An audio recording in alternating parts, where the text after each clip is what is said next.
It's happening. It's in the air. The time is now. We're all waking up.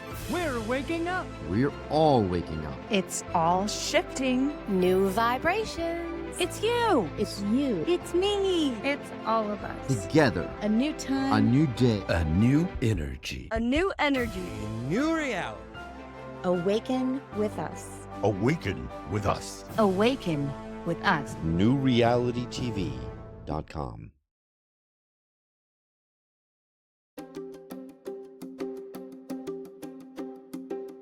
What if you could have an interactive experience with your ancestors? Could you have a dream they had 400 years ago? Could that quirky little dance you do be something your ancestor did in 1675? What if you could know these things? How would your life be different? I'm Amy G. Doherty, and this is The Eyes Have It, Unlocking Your Ancestral Code with Amy. We'll be showing you how you can discover the world of your ancestors by first looking at the amazing treasure map they left you in your eyes. You'll discover how ancestral patterns show up in your life, their gifts, talents, unresolved traumas, and epigenetic patterns. You can even begin to read your own eyes. Your ancestors have waited your whole life for this moment and your next.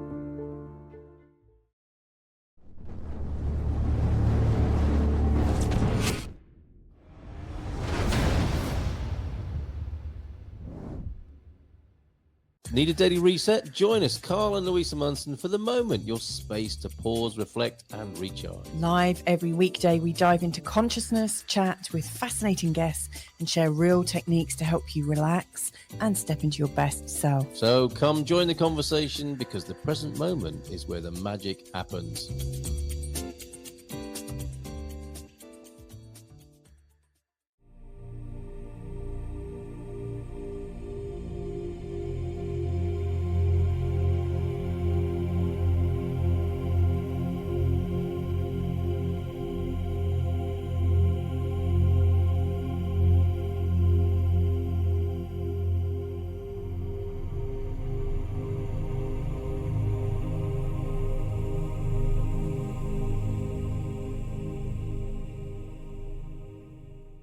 Hey, beautiful people, I'm the stress therapist, and it's time for some stress therapy.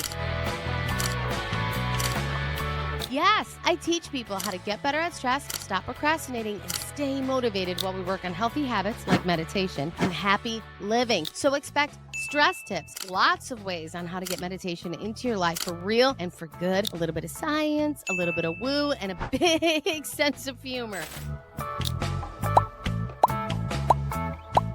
You deserve this. Believe me, it's time. So relax and settle in and listen up, because your stress therapy session is about to begin right now.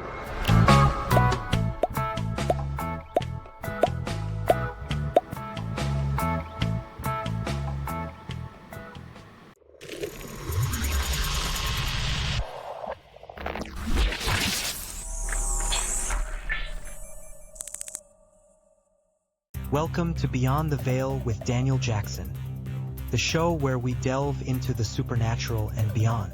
Get ready to take an incredible journey with us. No more confusion in this realm of mysteries. We seek the truth behind the stories of the unknown. Join us as we uncover the mysteries that lie beneath. Discover the secrets that have been locked away for ages. Embrace the journey into the unknown with open minds.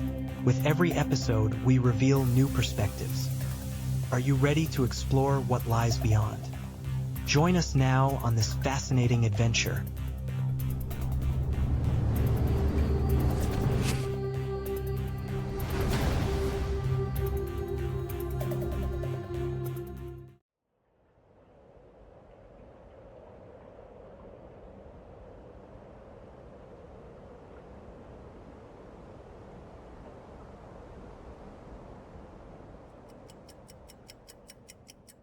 I'm Daniel, the past life regressionist, and it's time to begin.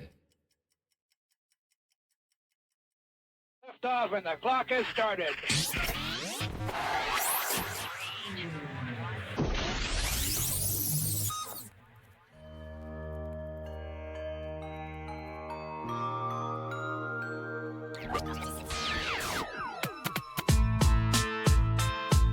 Enjoy your journey through time.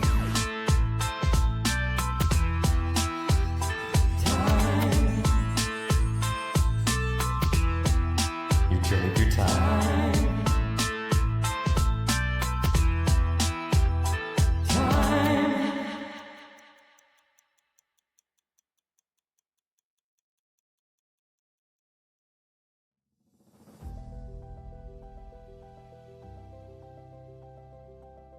Neil, how would you describe your soul? I would describe my soul as an individuation of divinity. I would describe my soul as an entity yearning to not simply know, but to demonstrate, to express who I really am. An entity that has not so far achieved my goal, but is working toward it and hopes to get closer before the end of this particular lifetime. I would describe my soul as a spiritual entity as well that's experienced many lifetimes, I mean hundreds of lifetimes, as have most of our souls, and an entity wishing that it could be more of what it knows itself to be, but has found a challenge in stepping into the fullness of that. You know, Shanna, I have come to a place where I admire beyond description those souls among us who have achieved not only an awareness and understanding, a consciousness, if you please, of who they are, but who have actually stepped into the living of it on a day-to-day basis. I knew such a man in my life. His name was Thich Nhat Hanh. He has since celebrated his continuation day, but I met Thich Nhat Hanh a number of times when we spoke at the same conference together. I knew as soon as he walked into the room, oh my gosh, something extraordinary has just happened. Just with his entry into the room, because of the energy that he brought with him. And I made a declaration then that maybe I could one day get close to bringing that kind of energy into the room when I move into such a space. You know, there's a wonderful statement in a book called A Course in Miracles. And the statement is, you have come to the room to heal the room. You have come to this space to heal this space. There's no other reason for you to be here.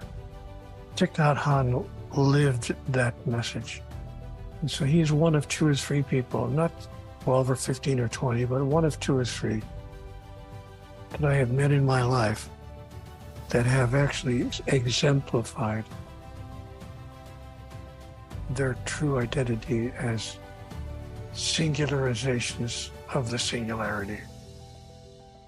So how would I describe my soul? I would describe my soul as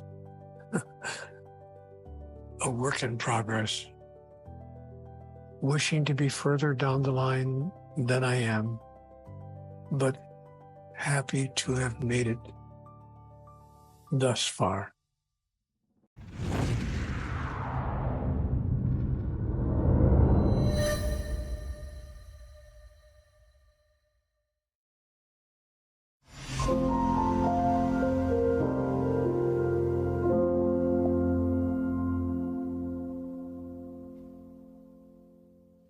I wasn't always a medium. I wasn't one of those kids who saw things that other people didn't see or heard things that other people didn't hear. And I just didn't know that there was a world beyond the veil, so to speak. I grew up religious. My parents were both raised Catholic. I was raised by a single mom, and she was very, very, and still is, very, very Christian. And so anything like this work was not necessarily seen as mainstream. It wasn't encouraged. So one day, I am doing the love of my life work, and that is psychotherapy. I was working with somebody who had lost her babies in utero, and we were doing traditional grief work. But what ended up happening was her babies came to me in spirit, and I thought I was going crazy. They followed me around for a few weeks, messing with electronics in my car and things in my home, until I finally one day disclosed to her what was going on. They gave me pieces of evidence, things that I couldn't possibly know. And then they said why this had to happen. And I experienced or witnessed healing in a client that I had never witnessed before. Years later, I decided to come out as a spirit baby communicator, years because I was very, very reluctant. But I haven't looked back. And herein lies this show, where I will be sharing psychic mediumship information as well as readings, starting with episode 1.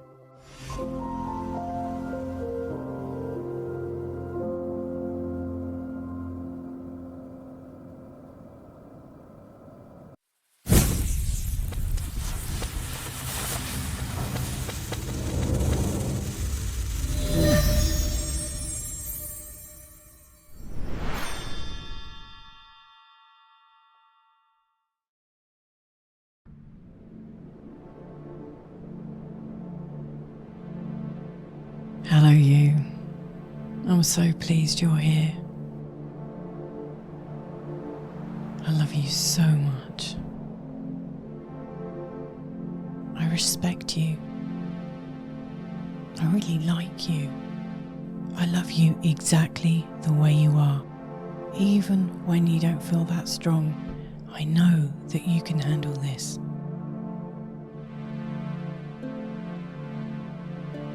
And I think you're capable. I really think you're capable, and you've got this. And look, you're perfect. I see so much in you that I admire. I see your light. I see your kindness. You're very kind and loving. I see how hard you try, and it's beautiful. I love you even if you don't love yourself.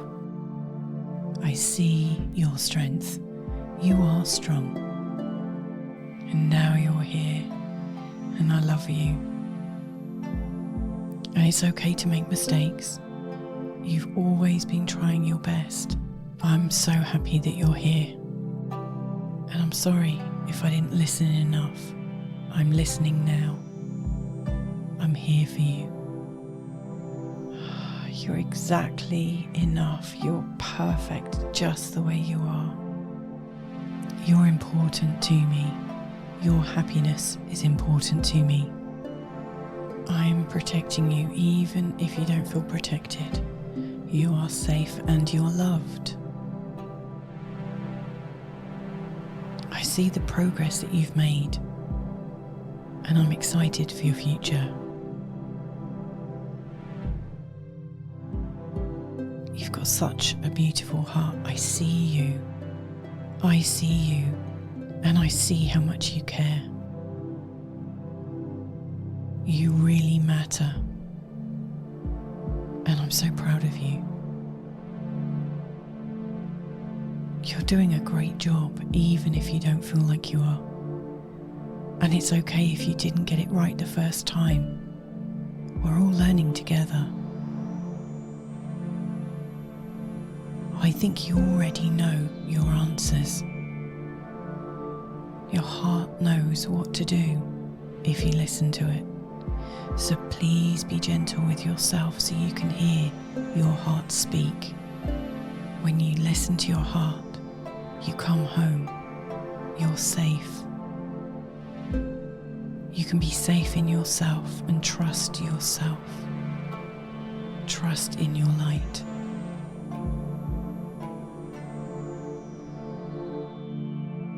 Thanks for being on this journey with me. I'm so lucky that you're here. I am so grateful.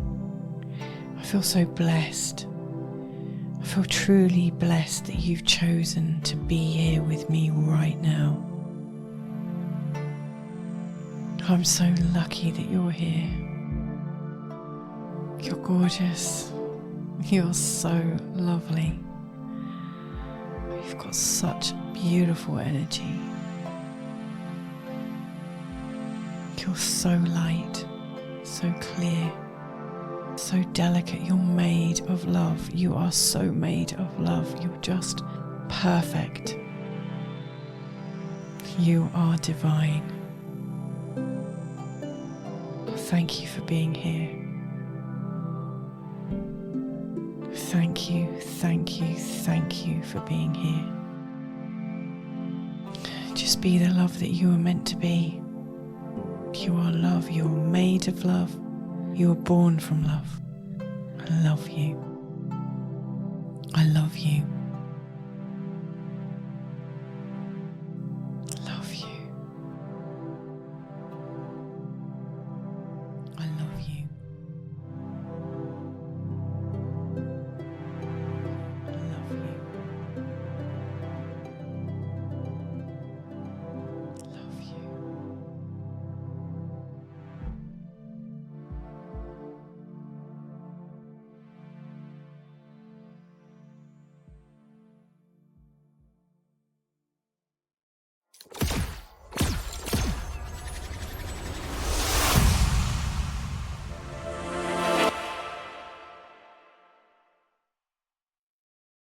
Hi, I'm Derek Loudermilk, and this is the Metaphysical Quest.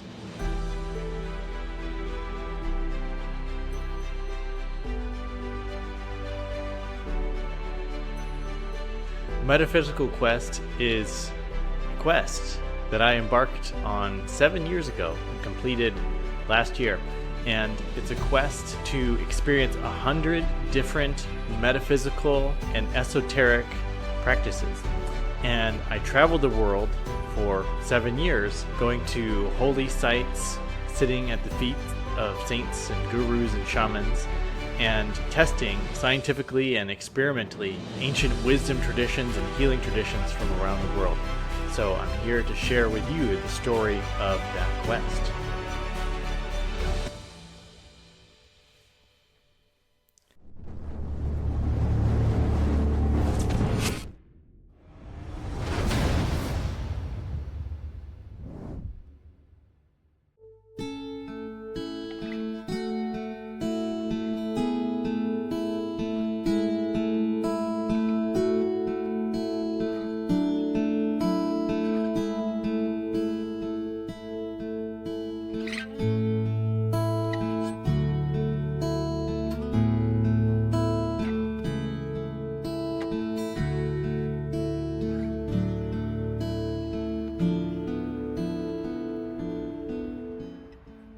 Hello, beautiful souls. Join me on this journey of energy healing, where we appreciate the beauty of nature and life's amazing experiences. We are all unique individuals and experience life differently. There are so many ways to appreciate this gift of life. Come along on my journey of energy healing, motorcycling, walking in the countryside, crafting, music, and so many other ways. I hope to inspire you to shine your light your way.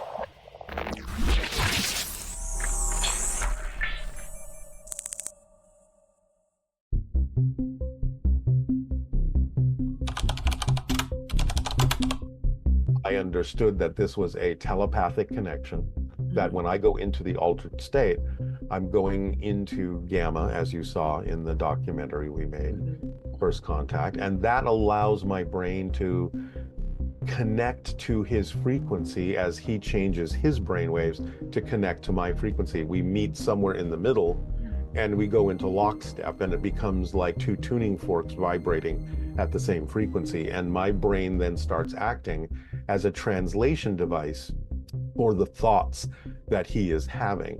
So it makes my brain act literally kind of like a telephone, where he's thinking this, my brain gets the download, it's all there. The answer to any question that anyone asks is all there instantly, but it takes a while for my brain to unspool it into language. So I'm just kind of in this altered state that's kind of like a very dynamic daydream state.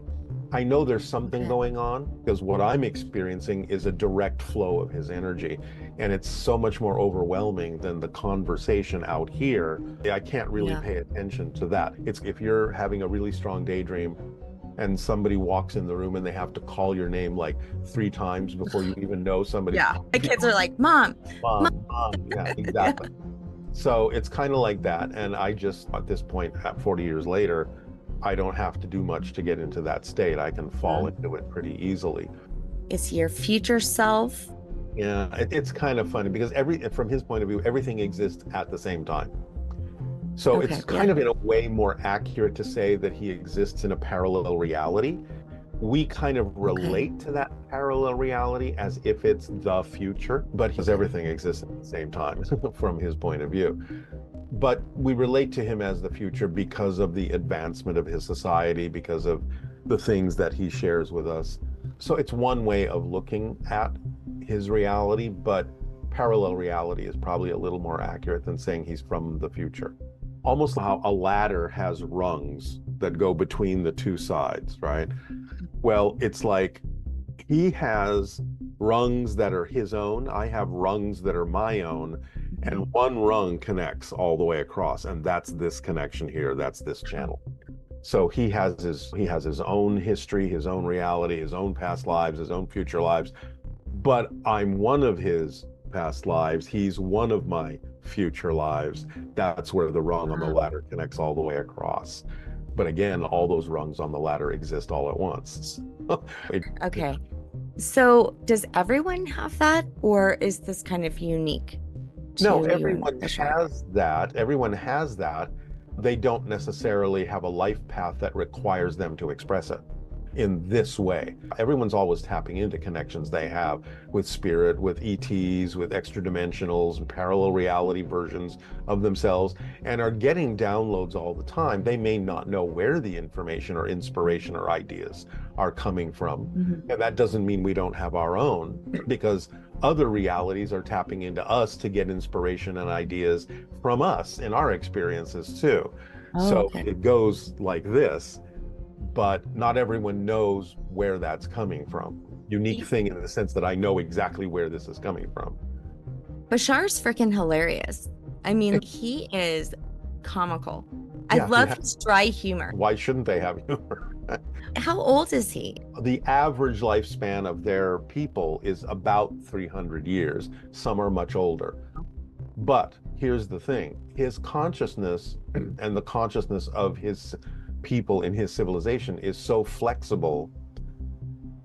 Even during a single conversation with him, depending on what it is he needs to tap into to answer a question, you might at one point in the conversation be talking to his 50-year-old self, At another point in the conversation, you might be talking to his 150-year-old self. You won't necessarily know the difference, but he's described that his consciousness will go up and down his timeline to acquire or access whatever information the question spurs him to access. So you never know exactly how old is he when you're talking to him, because it might fluctuate. I feel like I'm like that. Let me check in with my crone self. So is this why he always says like we or our? That's part of it, but he is telepathically connected to many other beings in his society and others who are interested in sort of, let's just say, eavesdropping into the conversation for their own reasons. So sometimes, yeah, the we is usually representative of the fact that it's more than him just listening in. So his race, I would say, is it his race, the Sasani? Well, the planet is Sasani. The race is Sasani. They are the Sasani people, yeah. And have they ever occupying Earth before? He has said that there have, on rare occasions in the past, had certain individual members of his society visit Earth. Now, he's told a story that about 1,000 years ago, I found this out, and it really shocked me to find this out. There is a Middle Eastern civilization, or was a Middle Eastern civilization, called the Sasani. But what he said is the way, and I did the research on this, the reason that group of people were called Sasani is because the person that established that culture named the culture after, I think, his grandfather, Sasan. His grandfather was named Sasan after what they considered to be a godlike entity. So Bashar said, yes, it was one of our people, the person who experienced that ET, extraterrestrial being, didn't understand that Sasan was the name of our race. He thought it was the name of the being. And therefore he was given the name Sasan after what they thought was the name of the entity. And that became named the Sasani culture. So he said, we're actually connected to that. We're responsible for that name coming about, because people don't understand that the entity that this being encountered was actually an ET. So do you have maybe that DNA within you? Well, that's why I'm half Syrian, because that's that area. It's that area. So yes, I have that DNA. That's remarkable. That's a connection that I have. See, this is part of what Bashar does sometimes, is he drops over time these breadcrumbs.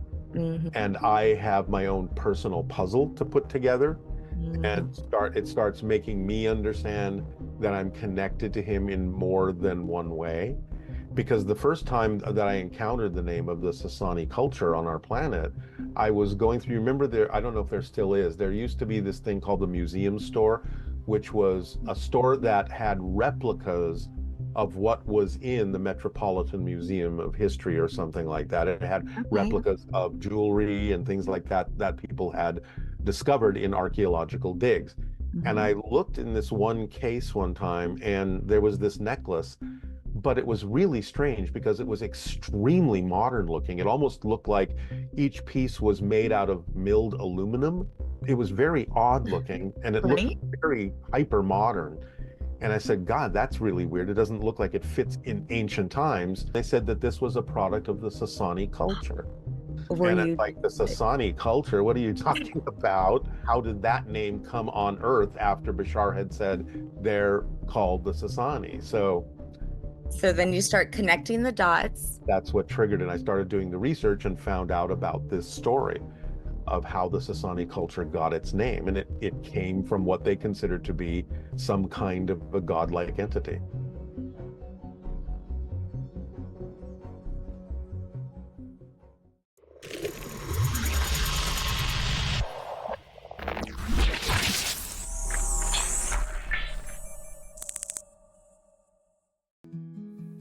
Welcome to the Empowerment Toolkit. This is the place where you'll find tools, processes and tips from myself and my guests to ensure you're living your best, most authentic, and most empowered life. I'm Jillian Holly. I invite you to join me in asking questions that fill your heart with excitement and dive into these sensational stories of empowerment.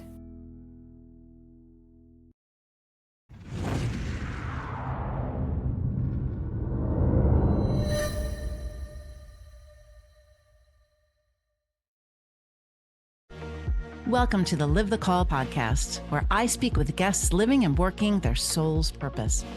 I'm Pamela Downs, founder of Spirit Calling and trans-channeler of the Great Council of Light. Every episode, our guests share their awakening story, and together we learn how they came to live their spirit's call. Join me in tales of self-discovery, enlightenment, and transformation to amplify your healing journey.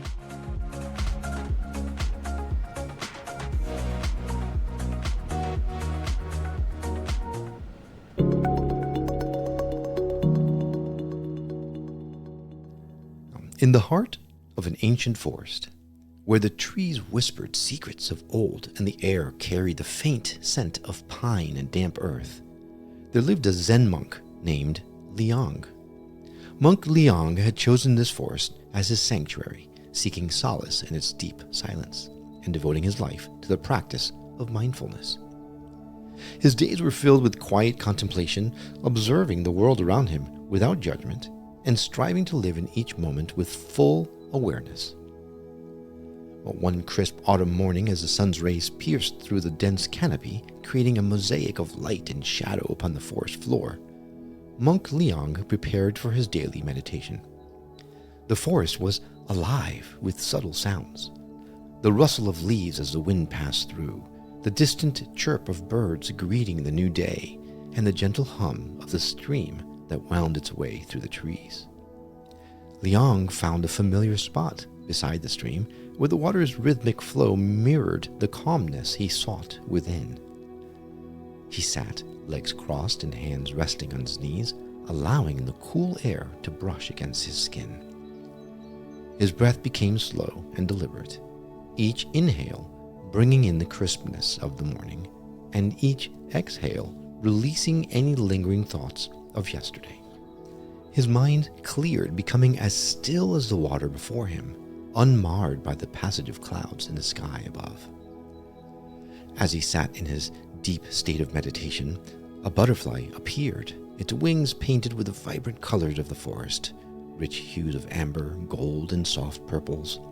It fluttered by with a gentle grace, seemingly carried on the breeze, moving without effort or intent. The butterfly danced through the air, its flight a perfect harmony of spontaneity and purpose, before it eventually landed softly on Liang's knee. Monk Liang opened his eyes and looked down at the butterfly. He marveled at the delicate creature, noticing the intricate patterns on its wings, the subtle veins that ran through them like the rivers he had once crossed on his travels. He observed the gentle pulse of its body, the fragile stillness with which it held itself, and the soft movement of its antenna as it surveyed its surroundings. In that quiet moment, Liang felt a profound connection with the butterfly. It was not just a fleeting visitor to his meditation. It was a teacher, an embodiment of the very mindfulness he had spent years cultivating. The butterfly lived with such simplicity, free from the burdens of past and future. It moved through the world without concern for what had been or what was to come, existing only in the present moment, fully and completely. Liang smiled, the realization settling deep into his heart. In the butterfly's delicate presence, he found a reflection of the mindfulness he sought. The butterfly did not strive to be mindful, it simply was. A perfect example of living in harmony with the present. It did not cling to the past, nor did it fear the uncertainties of the future. Its existence was pure, free, and entirely within the now. As the butterfly took flight again, its wings fluttering softly as it disappeared into the trees, Monk Liang remained seated, his heart filled with a deep sense of peace. The butterfly's lesson resonated within him, and from that day forward, he carried it with him in all he did. He approached each task, whether it was a simple act of sweeping the temple steps or preparing a meal, with full attention and presence. He let go of the need to control or rush through life, understanding that true peace could only be found by fully inhabiting the present. In time, others came to visit the forest, seeking the wisdom of the quiet monk. They noticed the serenity that surrounded him, and they too felt the gentle pull to live more mindfully. Monk Liang would share the story of the butterfly with them, not as a lesson to be learned, but as a reminder of the beauty of simply being, of the peace that comes from living in the moment without attachment to the past or anxiety for the future. And so the forest whispered a new secret, one of a monk and a butterfly, a tale of mindfulness and the simple yet profound joy of living in the present. It was a story carried on the wind, told to all who walked its paths, reminding them that peace, like the butterfly, can be found in the most delicate and fleeting moments if only we take the time to notice.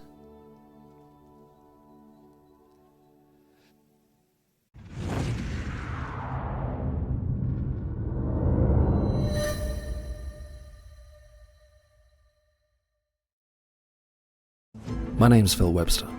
After travelling the world for 20 years, I returned to my native England and embarked on an acting career. Things were going pretty good. But losing my mum in 2021, coupled with an unexplained event, sent my life on a completely different path, forever. I trained with indigenous shamans, meditation teachers, mediums, and thought leaders, and I wrote a book called Letting Glow. Join me on a quest to demystify the mystical with some of the world's leading experts on the esoteric, consciousness, and the journey to letting glow.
Sense of soul.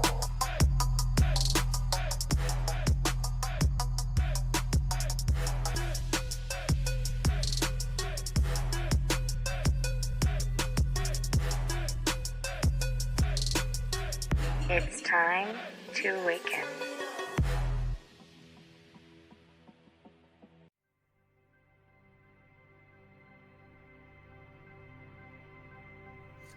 Alchemy itself is the art and the meta-science of transmutation. So just imagine transmuting your life from one place, position A, to position B, and then going on to C, or as in live magic. In my journey, one of the profound noticings was that as soon as I thought something, instantaneously that happened. You can just do that, but I absolutely recommend that people communicate through their senses with grants, because that's the difference that we can't see. Because that is about creating a new reality.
Welcome to Beyond the Veil with Daniel Jackson, the show where we delve into the supernatural and beyond. Get ready to take an incredible journey with us. No more confusion in this realm of mysteries.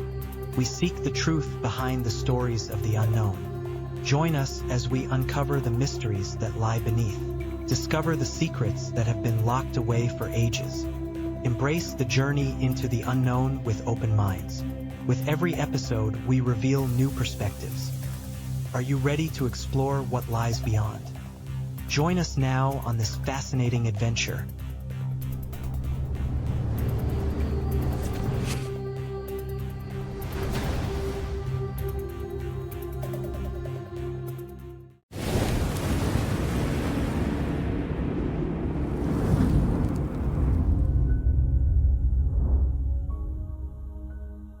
In the rise of the modern world, our natural connection has fallen into the state of darkness and separation. Our mental and physical health has paid the toll for this division and imbalance within our existence. Left unilluminated by many, it has left a wake of fear and uncertainty amongst our people of this lifetime. Identified and dispatched by his Norse gods of legend, a shaman awakes. Bonded to the ancient culture of the Danish Norse, he rose from the ashes of a physical existence to create a bridge between the spiritual and physical realms, offering wisdom and knowledge from the spiritual ancestors.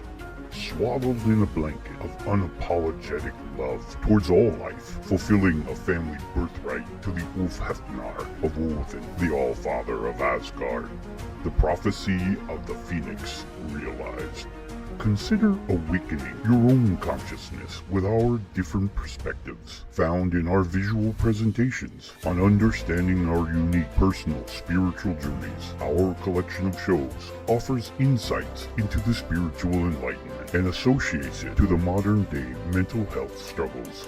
Visit our website at https://akulufhefnar.com or visit us here on NewReality TV at https://newrealitytv.com to find availability.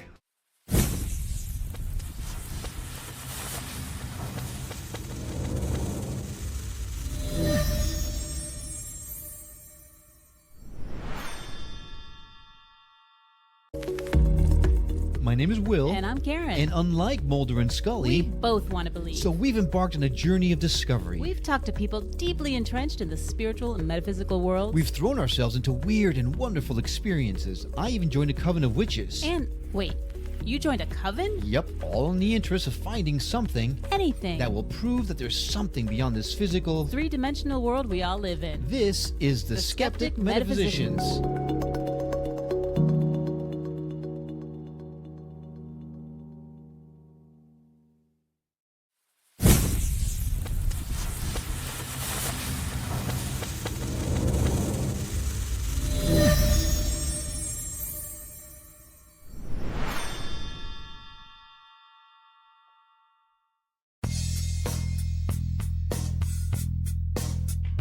This is World Awakenings, the fast track to enlightenment with your host, Carl Gruber.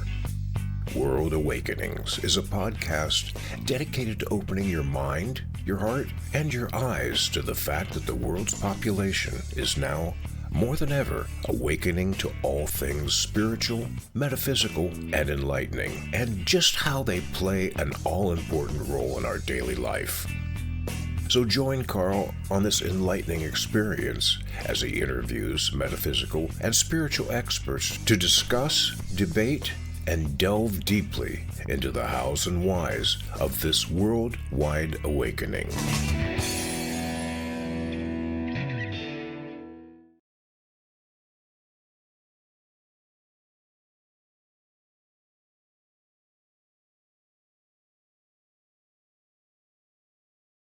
We often believe that the world we see, touch, and hear is all there is. But beneath the surface, an entire unseen world pulses with energy and mystery. Quantum physics offers us glimpses into this hidden realm. The law of attraction hints at unseen forces shaping our lives. and ancient writings tell stories of visitors from other worlds. Near-death experiences, energy healers, and those who remember their past lives all point to something greater that defies our understanding. What if everything you believed with such certainty was merely a facade? For over 2 decades, I've sought to uncover hidden knowledge. Join me as we explore the grand mysteries of life, where the impossible becomes possible and the unseen becomes reality. Tongue hanging out, 21 breaths. Right? Tongue to the roof of the mouth, 21 breaths. And then you're going to take a deep breath in, breath hold for 10 seconds. Exhale, eyes closed, hand on the heart, hand on the stomach, and we're going to focus on a positive memory, a good color, or just something that brings joy in your body. And we're going to scan up and down consciously through our body, letting that emit throughout our body. So we're going to go ahead and begin. Fantastic. Okay, cool. All right. We're in your hands. All right.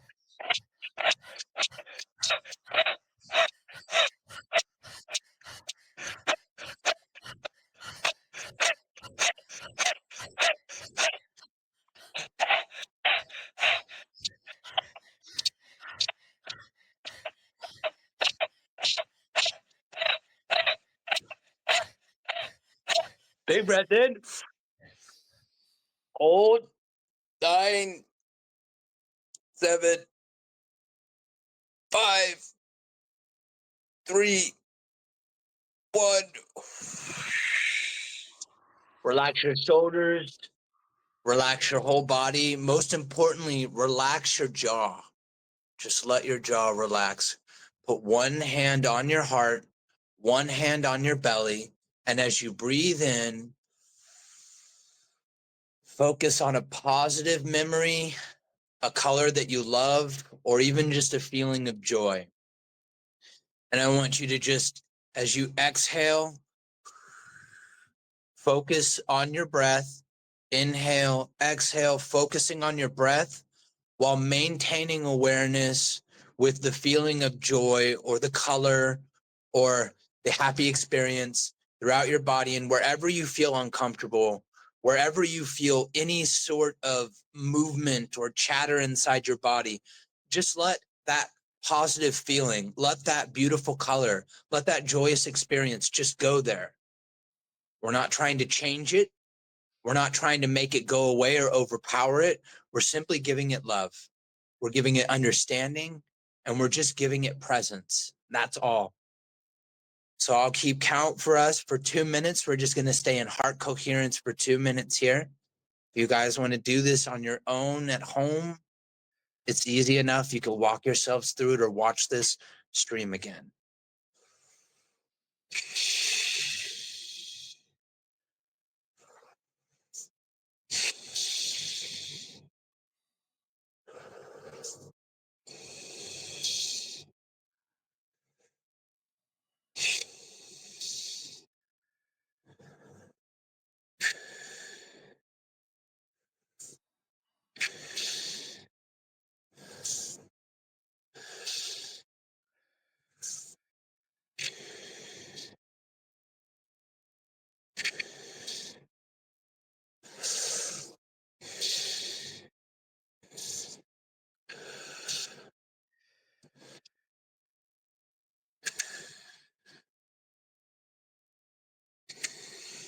Remember to focus on the breath.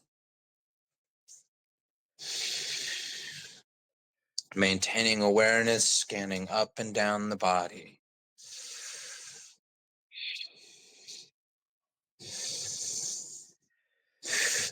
Continuing to relax the shoulders and the jaw. Relax the hands too. They don't need to be stiff, holding your chest and your stomach.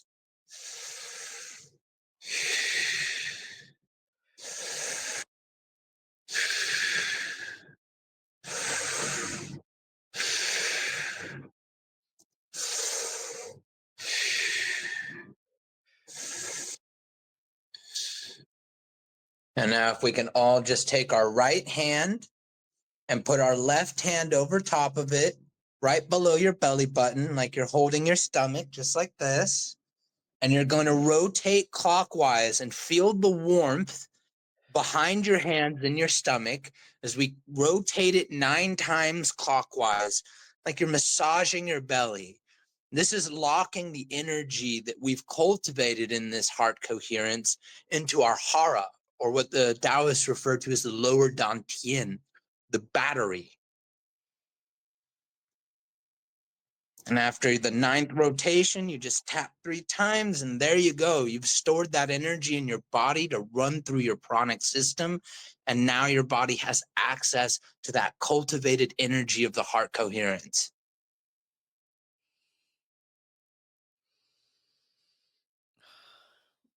A bit...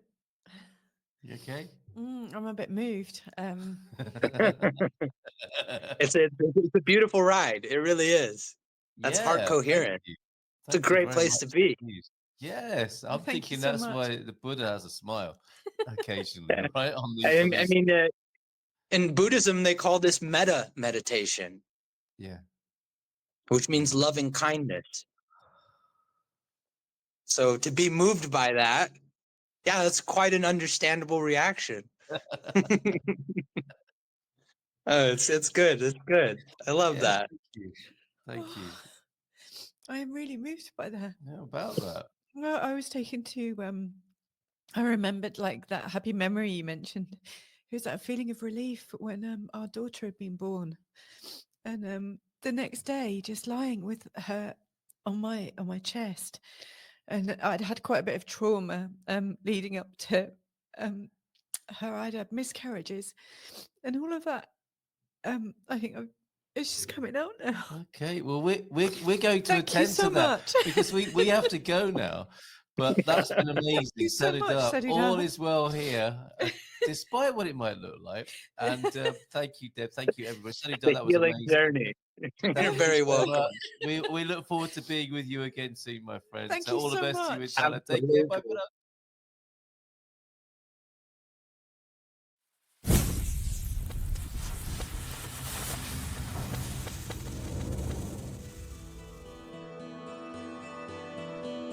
Now the moon is a remarkable object. It's the closest astronomical body to the Earth. It has a massive effect on things down on planet Earth, like the seasons, the tides, even vintners, wine growers, they plant their vines and harvest their vines in tune with the moon nowadays. And obviously as it affects the water on the Earth, and that we're also made of 80-90% water, it affects us too. I discovered something about the moon in some esoteric documents I read some time ago, and I've been using them in my own life now for about 4 or 5 years, and it really helps get things in flow, and it helps me save time. Now, this either works because the moon's got a real effect on us, or it's because it's got a psychological effect on us, and I don't really care which it is, but I'm going to share with you what I've learnt about getting in tune with the moon. And when you get in tune with the moon, you just live this most magical life. The moon has this amazing effect over us. It's such a magical object. You know, it's the same size as the sun when viewed from the Earth. That's such an amazing coincidence. It does so much to us down on planet Earth. I'm just going to share with you some details, some really practical details on how you can use it for your benefit to save time. Now, there are several planes of consciousness that we tap into all the time. Now, most of us sit in the physical plane from when we wake up to when we go to sleep. But we also have this plane known as processes, the formative plane, where we map things out over time. And what we map out is creative patterns, things that we know work, things we know that don't work. And the creative plane is seeded from what's known as the archetypal plane. Now, this is just a model of consciousness which was known by the mystics thousands of years ago. And we resonate more with different planes of consciousness at different times in the moon cycle. And here's how they map. So we're starting at the new moon on the right there, and the moon goes round the Earth until we see that half moon, that's first quarter. And that's the time when ideas are most active. Now, none of this is hard and fast. It's just a tendency, not a given. So that's the time to work on new ideas. And then from first quarter to full moon is when we can dream them into action. So we can dream where they can take us, the things that we could do with them. And then from full moon through to last quarter, and also in the second quarter, that's the time to test and evaluate the things that we dreamt about before we put them into action. And we take action between the second quarter and the new moon. Now, none of this is hard and fast. Of course, you can have ideas at any time. You can take action at any time. You can dream at any time, if you do dream at any time, and you can test at any time. But these are just tendencies. And I'm going to show you how these map into a few examples of real-world projects. So one might be writing a book. So what you do in the first week of the month, which is how I like to call the month I work to, is you just think about what you're writing about. Why are you writing it? And who are you writing it for? And don't spend much time on this, maybe an hour, two, this sort of thing, and you can do it on a walk or when you're meditating. And then from first quarter to full moon, start to think about ideas for your book title. And you can research these, see if anyone else has got the same sort of title. Even do a doodle of the front cover. And map out the reader journey. How are you going to get your content and your ideas over to the reader, even whether that's fiction or non-fiction? And then in the evaluation phase, that's from full moon to last quarter, just write the introduction, write a foreword, get some book assets together, get all the sort of images you might need and pictures, maybe a glossary, and write the back cover. So if you write the start of the book and the end of the book, that creates a marvelous situation where the conscious mind just has to fill the middle in. And that's what you do from the last quarter up to the new moon, just write the middle of the book. And you can rapidly draft that as well, just in bullet form. So that's a really nice way to write books. We can also build a blog. So again, from that new moon to first quarter, what's your blog about? Who's it for? What do you want it to achieve? And then in the creative phase, we find some blog themes that we like. We look for all those plugins that give the blog its behaviors and its characteristics. And we think about the blog categories we're going to write to. And then from full moon through to the last quarter, we write the fixed pages of the blog. These are the about us, the contact us, our products, our services. And then just write one sample blog per category. And I always recommend a blog doesn't have many more than 4 or 5 categories anyway. And then share your blog with a few friends to get some initial feedback, what they think about it. And from the last quarter to new moon, write a few blogs, share them with social media, and get the word out there. And just continue in this manner over 13 moons, and look back after a year, and you'll find that your blog has really grown and taken you to places you wouldn't have ever imagined. But how do you know where the moon is? Fortunately, nowadays there's loads and loads of resources out there. If you just type moon phase into Google, you'll get loads of sites that show you exactly where the moon is. There's some really good moon phase apps for smartphones. And by the way, there's a moon phase widget for that blog, so you can just have it in your sidebar. So getting in tune with the moon is just one of those really nice things to do. It costs nothing to do. If you're going to do some things anyway, you might as well do them in a certain logical order. And it could be that this is just a psychological trick that helps us run our projects in a lovely manner. So I find it really good. I market in tune with the moon. I create in tune with the moon. I do my workshops in tune with the moon. And I actually do have a vine in the garden as well. I must think about harvesting this year in tune with the moon too.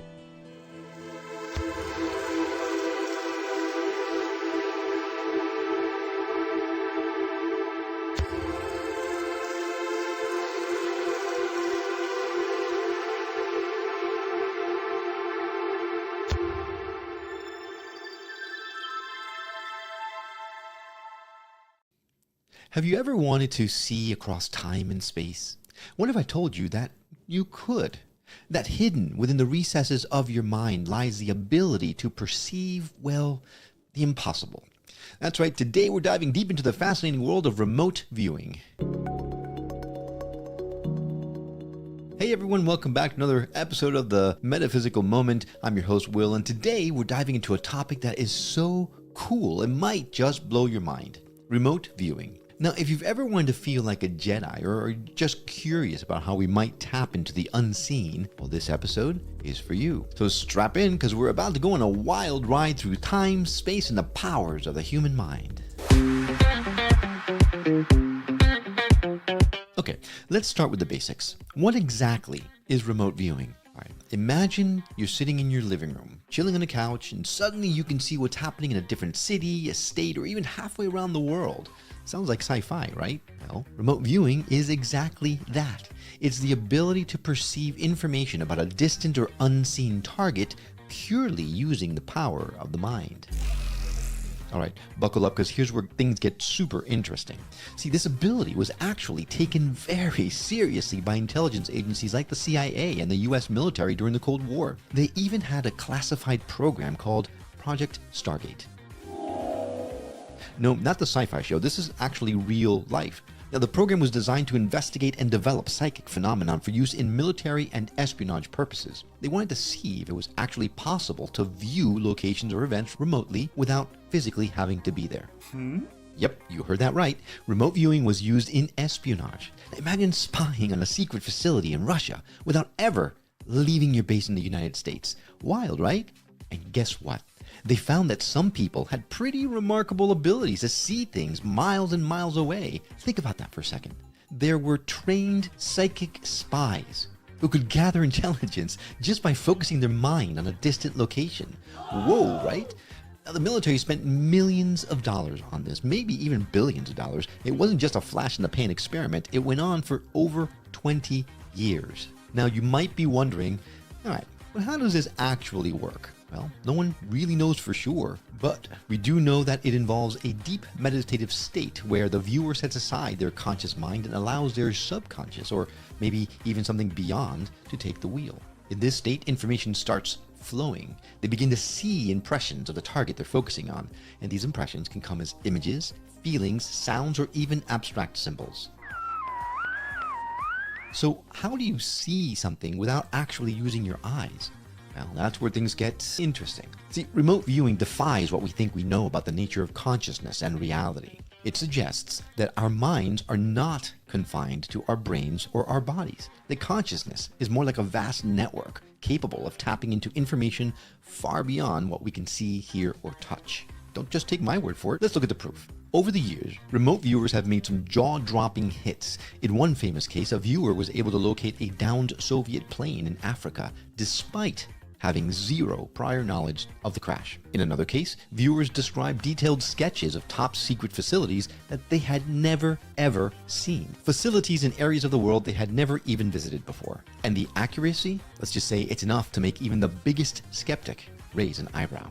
Now, don't get me wrong, remote viewing isn't perfect. It's not like the movies where the viewer instantly sees crystal clear images like a webcam feed. See, the information that comes through can be hazy or fragmented, and it often requires practice to interpret correctly. But with enough focus, the results can be shockingly accurate. The cool thing is that almost anyone can learn to remote view. You don't have to be some sort of psychic prodigy. With practice, people have been able to view hidden objects, describe scenes in faraway places, and even predict events. It's like a mental muscle that you have to train. They say it involves tapping into your subconscious or your higher self, and some remote viewers even believe they're accessing a universal consciousness or database of information. It's like Google for the human mind. So what's the point of remote viewing? Well, now this is where things get really fun. Aside from the espionage angle, it's been used in search and rescue missions to find lost objects and even in solving crimes. Some companies have even tried using remote viewing to predict stock market trends or make big decisions. Imagine if you could see what your competitors are doing just by closing your eyes. Talk about a business advantage. Here's a fun fact. One of the most famous remote viewers, Ingo Swann, claimed to have remotely viewed Jupiter before the Voyager spacecraft sent back images. He described details that were later confirmed by photos from Voyager. Is your mind blown yet? Mine is. So after all this, you might be thinking, okay, Will, this sounds awesome, but is it real? Well, that, my friend, is the million-dollar question. Skeptics will tell you that remote viewing is just coincidence or imagination, but believers will point to the years of research and documented successes. Personally, I think it's one of those topics where you just have to experience it to believe it. But hey, don't take my word for it. Try it for yourself. There are tons of resources online for beginners to try their hand at remote viewing, and who knows, you might just surprise yourself with what you can tap into. All right, whether you're a total skeptic or you are ready to remote view your way into a top secret government bunker, one thing's for sure, this is a topic that's as fascinating as it is mysterious. If you've had experiences with remote viewing or are curious about trying it, drop me a message. I'd love to hear your thoughts or even host a follow-up episode with your stories. Thanks for tuning in to the Metaphysical Moment. Don't forget to subscribe, leave a review, and stay curious. Until next time, keep questioning everything, but especially yourself.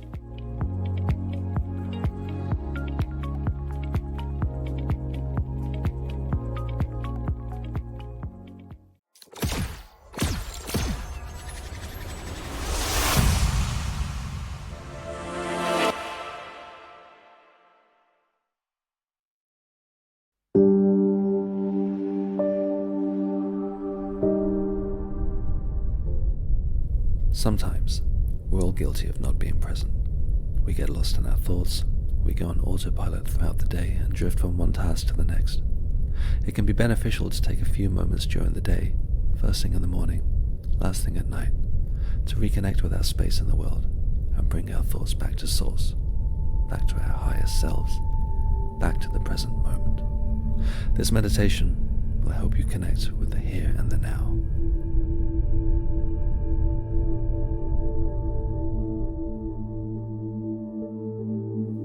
Don't worry if you get distracted. We're going to use those distractions to help you focus even clearer.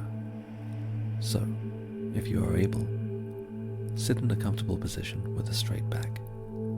Close your eyes and take 3 deep, grounding breaths, either through your nose or your mouth, whichever you prefer.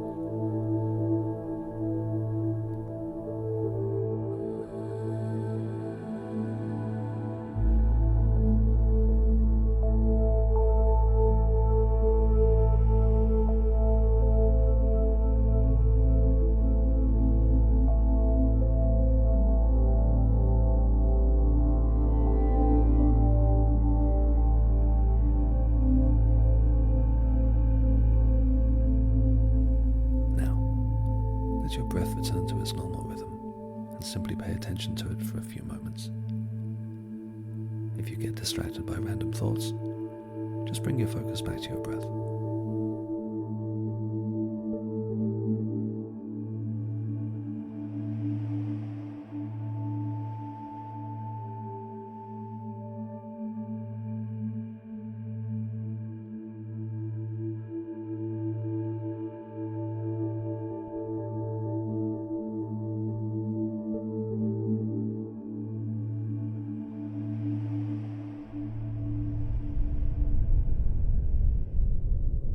Begin to notice your heartbeat.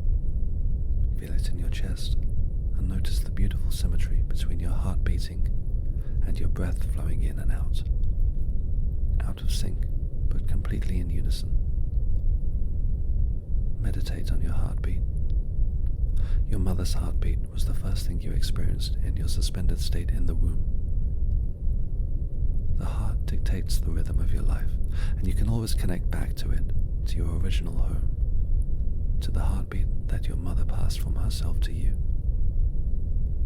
Take time to sit with them now, your heartbeat and your breath, and explore the deeper connections that you have with both.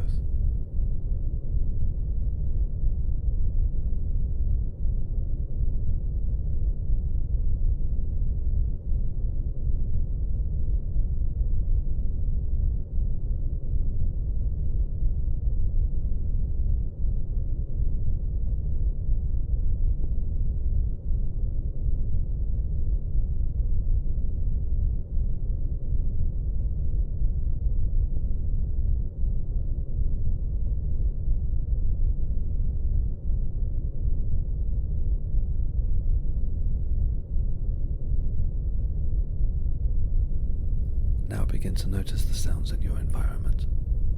In fact, take all of your attention to the sounds in your environment. Imagine that for the time being, hearing is your only sense. Scan the world around you for sound. Notice as many as you can. Spend a few seconds on each sound and then move to the next. Don't give them a backstory. Simply hear them, note them, and move on. A clock ticking, a car passing by, a dog barking, a door being slammed, the washing machine whirring.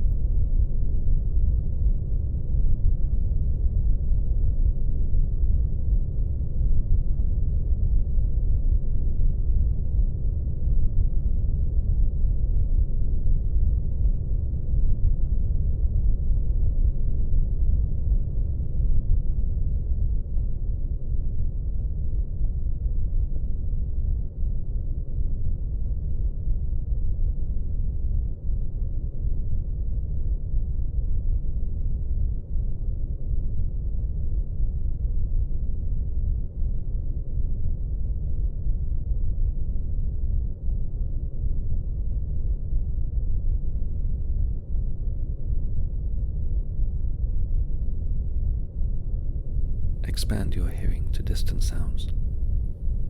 Maybe there's a train rolling by somewhere far away. Perhaps there's the laughter of children in a playground across town. Focus for a few seconds on each sound.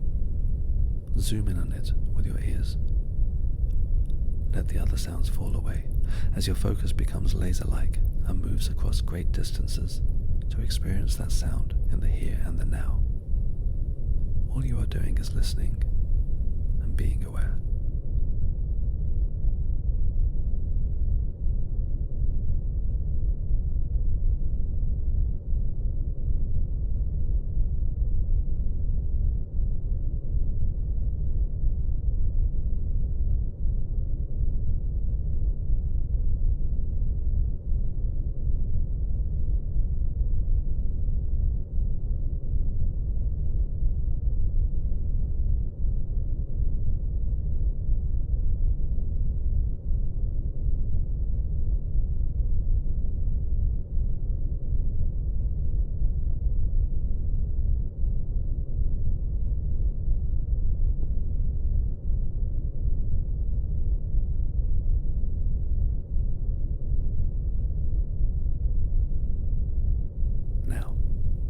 Bring your awareness back to your breath and pay attention to it.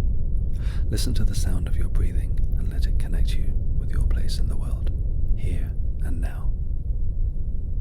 Let all of the sounds around you blend with the sound of your breath. Whatever sound arises, simply take note of it in an unbroken stream of awareness of the ongoing moment of now. There is only now.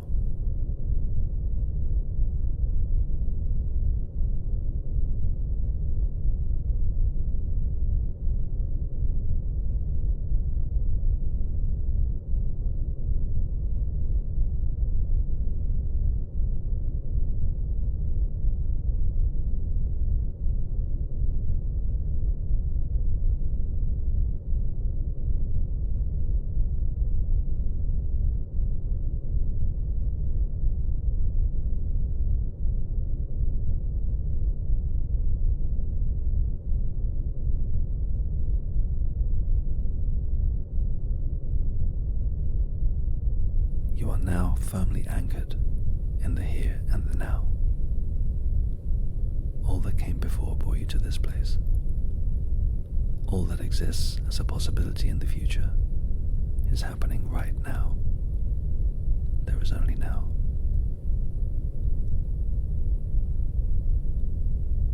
When you are ready, let the sounds drift back out to your peripheral awareness and bring your attention back to your physical self, sitting in the present moment. Feel your feet on the floor. Feel your hands on your lap or the arms of the chair. Become aware of any itches or glitches throughout your body. Take a deep breath and open your eyes.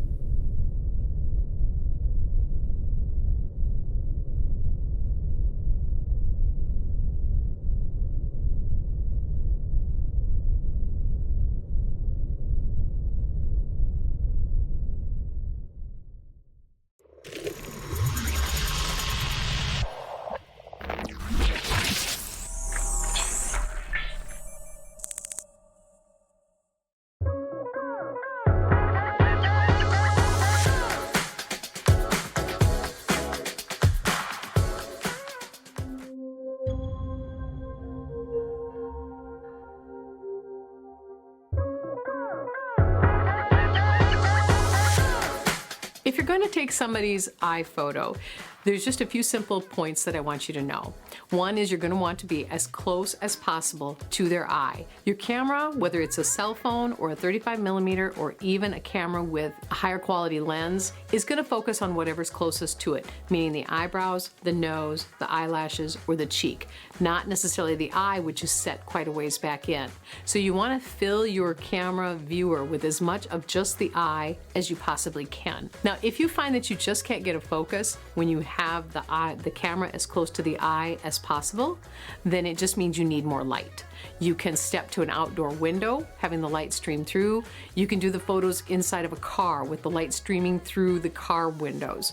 You can go somewhere like a Panera or McDonald's with big windows where you've got lots of natural light. Now, another option, if it's say evening time or it's an area that's dark, is you can bring a light across the eye. Never shine any light into the pupil. Just shine across. It's called side lighting. And you can do that with a small mag light, pen light, another cell phone. You can even, if there's a table lamp or a lamp in the house, you can set it next to them so the light is coming across when taking the photo.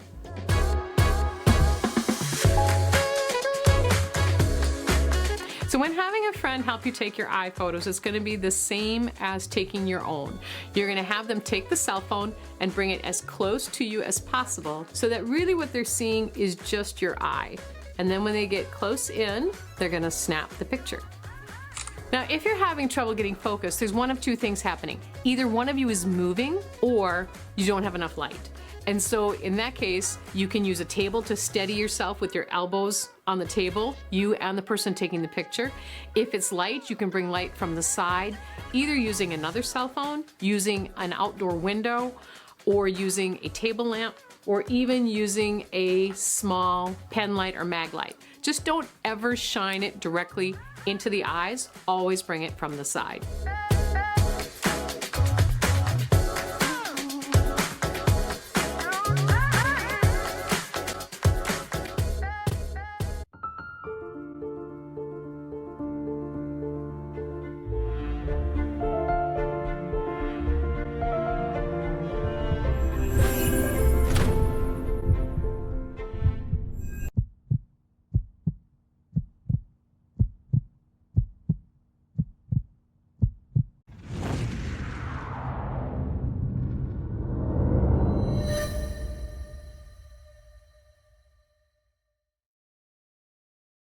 Hello, angels. Welcome back to the Third Eye Perspective mini pod, where we align with the soul's highest perspective on Earth's 3D experiences. I'm your host, third generation spiritual healer, Faith Strang, and today I'm going to share a story from my youth that just shot back into my brain in the last 2 days. And anytime that happens, there's always a reason for it.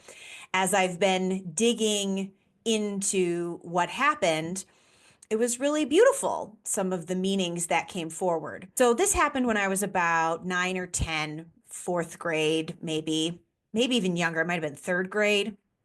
My mom was a single mom for most of my childhood, which meant we often had to get creative with childcare. I played baseball from the time I was really young. I had the same baseball coach for 3 years, I think. And he had this really lovely wife. They had 4 boys, and one of the boys was my age. We were in the same grade together. My mom had to go somewhere over a weekend or for a night, probably a work trip. And I stayed there because I had a baseball game. That's right, that weekend. So it just kind of worked out for me to stay there with them. I remember being out walking around the neighborhood with Andrew. That was the one who was my age. And we had some baseballs or softballs with us, and he wanted to roll them towards this beautiful garden with these tall flowers and knock down the flowers. I was not really okay with it. I was a good kid, but I went along with it. I threw 1 or 2 of those balls myself, and then a cop drives by. Andrew says, "Run," and he takes off running.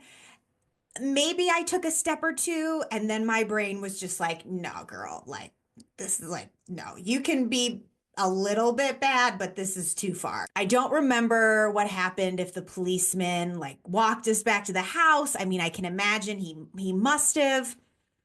I don't remember if Andrew was mad at me. We actually dated like 5 or 6 years later, but I guess that's a story for another time.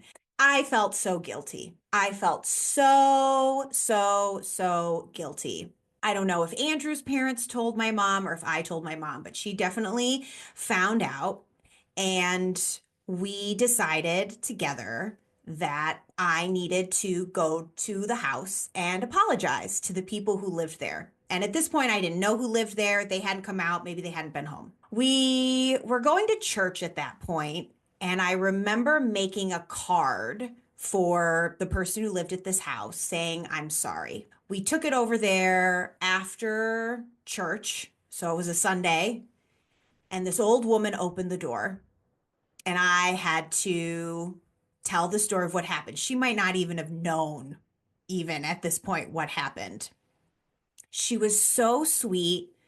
She invited us inside of her beautiful house, and she had a lot of porcelain dolls. I was definitely at this stage in my life in my porcelain doll phase, so that was very cool to me. I did have a porcelain doll for every single March sister in Little Women, so if that doesn't tell you everything you need to know about me, then I don't know what does. We were maybe there for an hour less. I feel like she served us cookies or something, and she was just so sweet and so welcoming and warm and forgiving. And she gave me a porcelain doll as we were leaving that I kept for years and years and years. My mom might still have it. And as I'm reflecting on this story, I'm thinking about myself and how it's maybe not always been really easy for me to apologize in the moment and take accountability for things, but definitely into my 30s. I'm thinking about, especially over the last couple months, where a lot of the astrological themes have been around taking accountability. And I know I'm not the only one. There's been some really big stuff coming up to the surface. And I look back on this story, this very wholesome story that turned out so beautifully for me in the end, that I had the experience of taking responsibility for my actions and having it be met with such love and such grace and generosity of spirit, which would make it easier to take that action the next time. But also, even more importantly, and this is just coming to me now, being able to treat ourselves that way when we are able to acknowledge those things, to take responsibility to the actions that were out of alignment, to the words we said that we didn't mean, and not just to other people, but to ourselves, particularly as we are looking back at our past and remembering that we have always taken the action that felt right at the time with the information that we had. So this third eye perspective that's coming to me from this experience is so encouraging of what is possible when we express it, when we take responsibility, when we take accountability for how we've treated others and how we've treated ourselves. That opens this door to receiving, because when we're holding on to that guilt, we just keep flogging ourselves over and over and over again. And it just can so easily become this knot in your stomach, in your heart, in your throat, wherever it may be, that it's imperative we give ourselves the opportunity to receive forgiveness. We're not always going to be greeted by cookies and a porcelain doll, but to me, that is representative of what we allow the divine to give to us when we are willing to take that very mature step forward.